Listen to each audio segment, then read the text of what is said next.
Hi and welcome to Match Fishing TV. In this week's show we're going to be looking at the third round of the UK Champs at Boddington Reservoir. We'll be talking about Wychavon and Evesham qualifiers on the Warwickshire Avon, and there's the Garbalino Club Angler of the Year final to get through. And I'm joined in the studio by Tom Scully. Hello. And Joe Carras. Good evening. Tom, okay, UK Champs, Boddington Reservoir, how did that go? It fished really well. It was a bit of a controversial venue choice, really, this was. Because a lot of people say it's not, standard commercial fishery, really. And obviously the UK Champs over the last few years anyway has sort of honed itself on being a specialist commercial sort of thing. Well, obviously Boddington's is a vast reservoir. So it has got a lot of carp in it, so it is commercial style fishing. But it's just a bit different to the normal venues that they use, you might say. It was funny, I watched the TV coverage on BT Sport of the second round of the UK Champs, which was at the Glebe. And when they were interviewing the anglers that had done well and they were looking forward to the Boddington round, you're absolutely right. There was a little bit of trepidation there. I mean, what a lot of people won't know is that Boddington was British Waterways' attempt to recreate what they'd done at Drayton. You know, Drayton was almost an accident.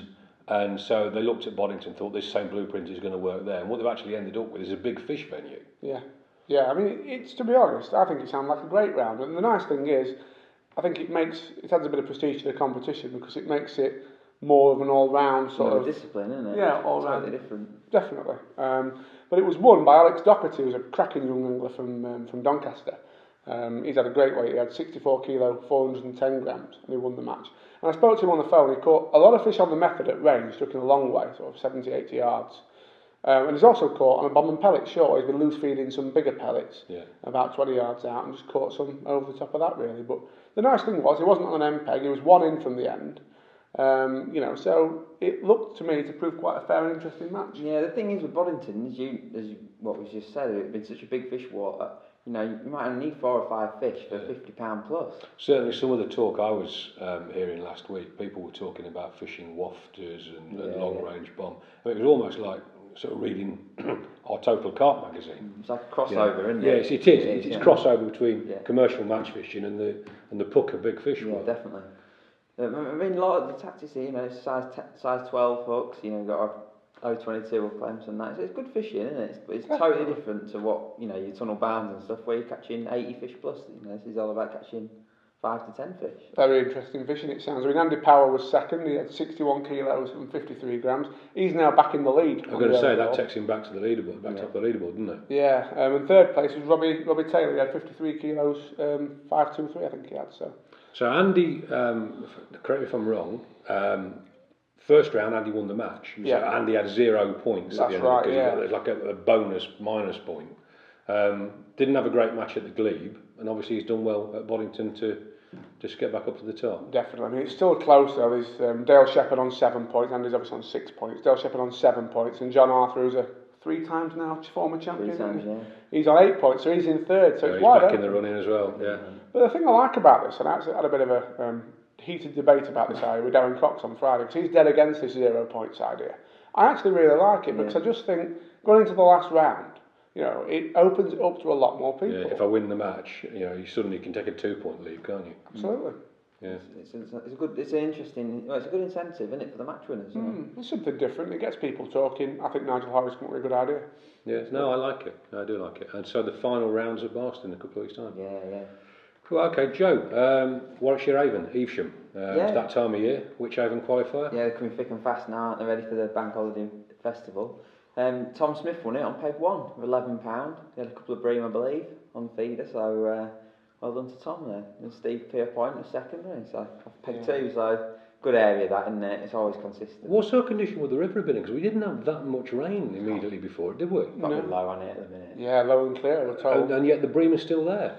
Interestingly, I spoke to Lee Gardner this morning. He said Tom actually caught the fish very late in the match, sort of last half hour. Did he? Okay. Yeah, he's sort of chucked out. We've not had a lot all day, and then he's caught sort of two good bream and some skimmers later. But it's certainly been a harder week at Evesham. I mean, the last few weeks there's been a lot of fish caught, and I think it's if bloodworm had been allowed, somebody would be saying, "Oh, it's down to bloodworm." Obviously, bloodworm's not allowed yet. and the river has just got harder. Colours dropped out of it. Weekend, yeah, very hot. A lot of people on the bank. I'm going to say 80 plus again on Saturday. I saw the board. There's a lot of people there, isn't that? You know. Yeah. I guess that's the beauty of Evesham then. Exactly what you just said there about Tom. You know, probably not anyone like going to win any money until the last half hour. Then he's won the match. Yeah. Yeah, I mean, the standout peg for me this year, the one I'll be having a bet on the final, is peg 2, though, to be honest. Oh, that is very consistent. Has been consistent for a long time. Yeah, I mean, Steve Peapont's a great angler, and he does ever so well on the small fish there. But even so, you know, it's one of them pegs. If you look at how many times it throws up over the course of a season, it's got to be probably the most consistent peg.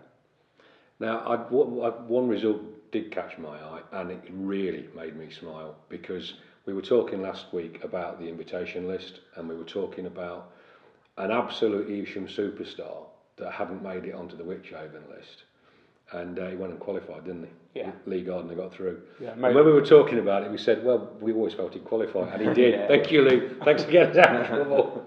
No, that was a great result. So who else went through Wychavon? There was Tony Marshall, who's another river fishing legend, really. He's in the final, and of course Thomas Smith, the match winner. So them three make it through to the final. Okay, now results or reports are very, very sketchy from Sunday's match, Evesham. We know that Tony Davis won the Evesham qualifier, so well done Tony, he's through to the bank holiday final. Unfortunately, we can't get hold of Di Raphael this morning to confirm who's gone through with him, but it's a great lineup again. Oh, it's shaping up to be a mega final again, isn't it? I mean, the way the river's fishing, you know, I would actually say on balance it's slightly better than previous years. There seems to be a lot more small fish in the river. Yes. Which I think will make for a great spectator event for the final, you know. Yeah. And the lineup, I mean, the England team obviously are in England available this year, yeah. So they'll all be there. So, you know, Alan Scawthorne, Will Raisin, Dev Shape. It's going to be a great match to watch, both of them, you know. Yeah, no, I'm looking forward to it. It's one of my favourite weekends of the year, even though I'm working. You know, it's not like a proper job. Okay, and then we had the final of the Garbalino Club Angler of the Year at Barston. We did. And again, you know, it was a very, very good match. The weights weren't massive. It was close. In a lot of ways really, because although you know you sort of look down the weigh boards and some people have had 30 and 40 pound and other people have had 50 pound, there were two carp caught that were exactly the same weight. They were both 18 pound 10. So if you can imagine, people were only one or two bites away from framing. The match was won by Hull angler Roger Edmond. He had 68 pound 11. Second place was Gary Morris. He had 65 pound 8, and third place was Graham Warner. He had 58 pound 8 ounce. Tight frame, that. It's a tight frame, and you know the great thing about this event, Garbalino really get behind it. So Roger walked away with a pole worth £3 grand. Gary Morris walked away with a pole worth £1 grand, and they both picked up large sums of cash as well. So fantastic event, isn't it? It was lovely. It's one of our most popular events, isn't it? The Club Angler, and it's friendly. It's so easy. It's friendly. It's not real cutthroat stuff. You know, these are guys that are out to have a good day, and if they win, then you know that's a bonus. But there's some good anglers among them. Fantastic. Some brilliant anglers. What did Roger catch? Did he catch F1s or? He's caught some big carp down the edge, but he's caught some skimmers as well. He's had basically a nice mixed bag, but it has been helped by some edge fish, you know, which included that great big carp and a couple of others. So. Lovely. Okay, we'll go into a commercial break with an interview that Tom got with the winner of the Garbalino Club Angler of the Year. Well, I'm joined today by Darren Cox and the new 2016 Garbalino Club Angler of the Year champion, Roger Edmond. Roger, you've had a brilliant day's fishing, haven't you? Oh, it's been amazing really, yeah. Struggling at one point, so all for it, down the edge, and luckily enough, it paid off today. Definitely. I mean, you've caught some proper fish. Your biggest fish was 18 pound 10, was it? Yeah. I think there were two weighed exactly the same size, wasn't there? Yeah. You had a bigger one. Yeah. Just I've had a bit of info given, and said try the last hour, so yeah, paid off. What peg have you been on? 54. 54, yeah. So it's quite deep down the edge there, isn't it? Yeah, I had about 18 inches at one point at one side, so tried that. And fished for skimmers for the first part of the match. Very slow. Needed some bonus fish, and we got them. Definitely. I mean, the prize that Roger's walking away with today is fantastic, isn't it? I mean, 400 quid cash and the UK What Accomplished Pro. Fantastic call. Absolutely brilliant for you. Yeah. You'll love it. Over the moon. Yeah. Awesome. Yeah. Well done. Very quickly, Darren, what do you think of how the event's gone this year? I think it's been great. Absolutely fantastic. We've had just short of 400 people. And that's great. It really is good. I've urged people who aren't involved to get involved in it. It's just a great event. It's a friendly event as well, isn't it? Oh yeah, definitely, yeah. You see the same faces every year, a lot of them. Proven today it can be won from anywhere as well, you know. Don't give in. They didn't fish to form, did it? No, it You didn't, know, no. The lake's been fishing well for, you know, for 5-6 weeks, but the unsettled weather, they can't really do want to feed for a long time. No. Just start getting a few bites that last hour and that's proven to be the winner. Well, you've changed up, that's what you've done. You've changed it round, Yeah. you've not given in, and you've found out how to catch him. So you've been patient. You've tried to catch him when you wanted to feed rather than trying to force That's right, yeah. You fished an absolutely brilliant match. I've watched it quite a lot of the day. Cheers, And, Tom. So very well done. Thanks a lot. I hope to defend your title next year. Yeah, definitely. Cheers.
Welcome back, and in the second half of the show we'll be looking at the second round of the Thames Summer League, Riverfest and Feeder Masters qualifiers, and the Maver Match This qualifier.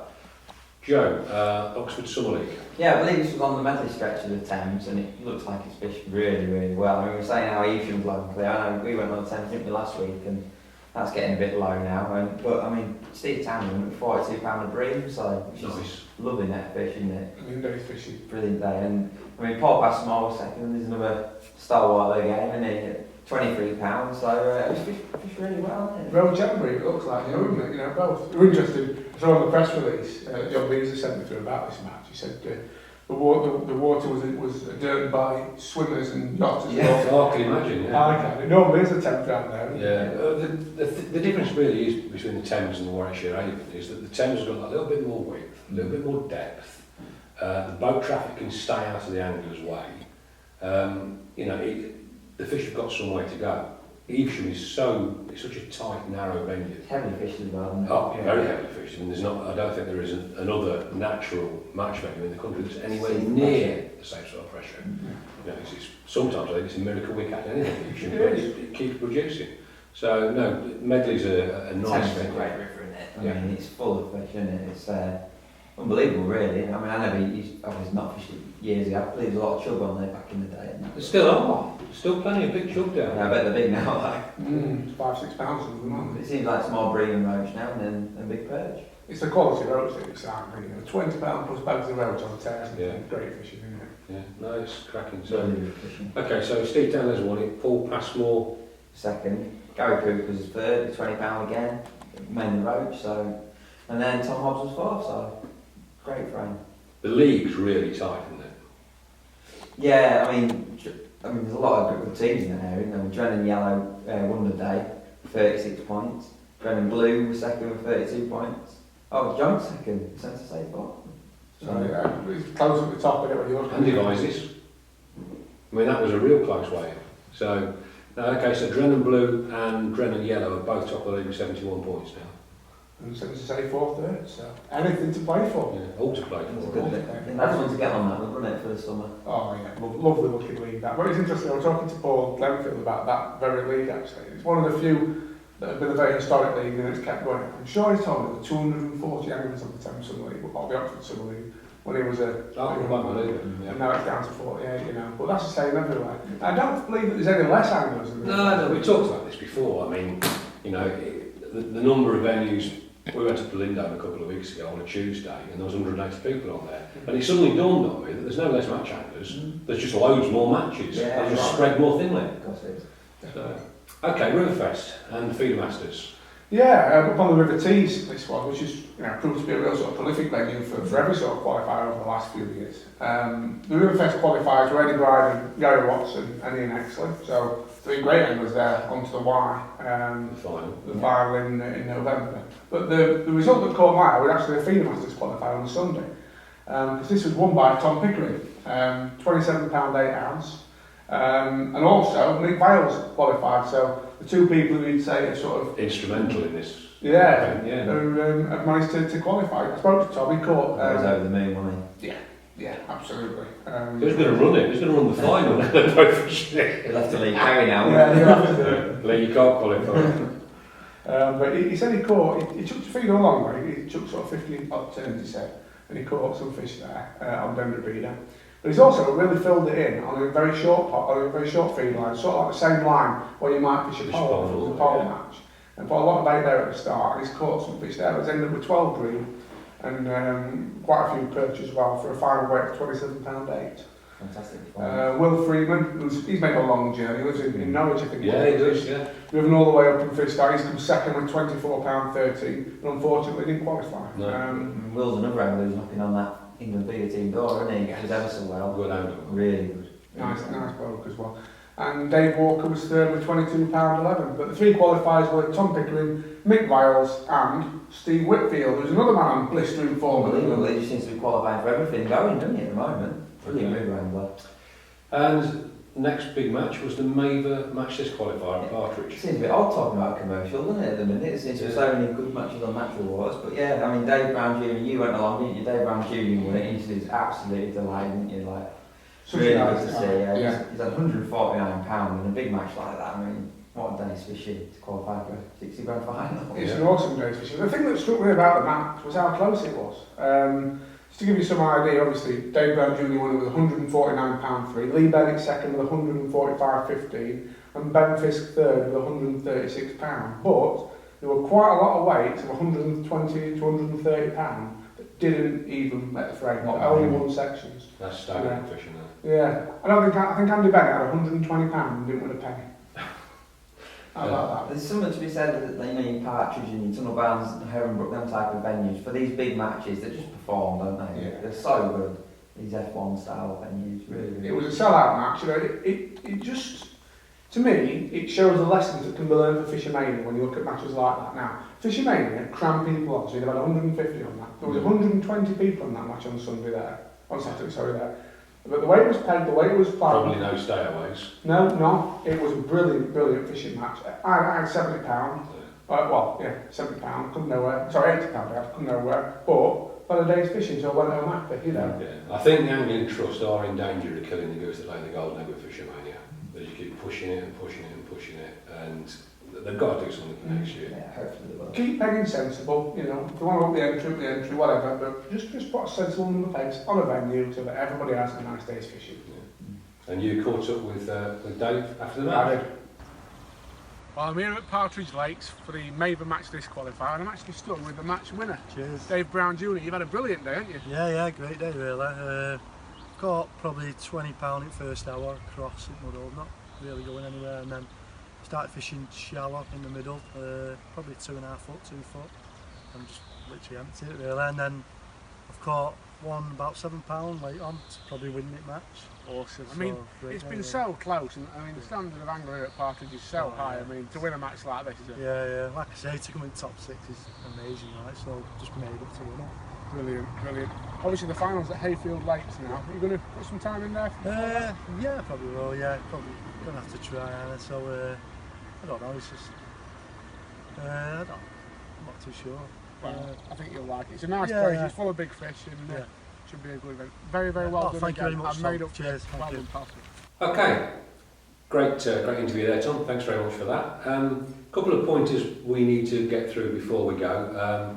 Firstly, KHV, big news on the commercial match fishing scene. It seems to be spreading, doesn't it? And not saying that there's loads of venues with it, but there's a few high-profile ones that have been confirmed to have it. But, okay, let's just clarify. KHV is koi herpes virus. That's right. Yeah. Okay. Yeah. And it's affecting a lot of fisheries at the moment, and it's easily spread. Yeah, and I think as anglers, we've got we're responsible for doing all we can, and the biggest one is drying your nets out, leaving them out in the sun, when you get home, it's no hardship, is it? Wash your inside of your stink bags out, and then we're doing all we can do. My understanding is it's not just the drying them that kills the virus, it's the sunlight It's that the kills the UV, virus, yeah. it's the UV UV that light, kills it. yeah. So, yeah, so just, you know, putting it in the garage and letting it dry is not going to do the same job. No.